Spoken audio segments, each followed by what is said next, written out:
Tu stresses, tu hésites, tu te poses 150 000 questions à la minute, c'est normal. On est tous passés par là lors de notre première acquisition, surtout quand c'est de l'investissement locatif. Perso, j'ai acheté mon premier appartement, j'avais la vingtaine, hein, premier CDI, en 2009. Ouais, c'est bon. Il y en a qui sont en train de compter quel âge ça me fait, c'est bon, c'est pas la peine. Honnêteté, je pense que pendant 3 semaines, j'étais pas bien. Limite à pas bien dormir, à me poser toutes les questions du monde. Refaire le plan 300 fois dans ma tête en mode est-ce que c'est sûr? Oui, mais est-ce que je vais avoir un locataire? Ouh là là, cette question, on va y répondre plus tard.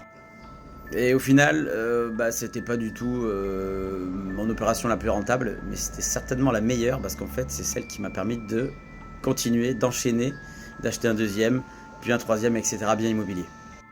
Donc 3 semaines de doute et d'angoisse pour ma première signature chez le notaire. Deuxième appartement, ça m'a pris 5 minutes chrono. Et tout simplement parce qu'en fait, avec cette première acquisition, j'ai écarté la majorité de mes doutes et de mes questions sur l'investissement immobilier.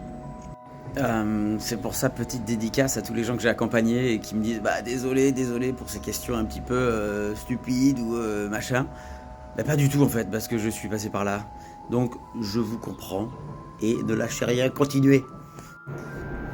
Mets-moi en commentaire si toi aussi tu as eu des gros stress lors d'achat d'immobilier ou si même tu as arrêté complètement un projet.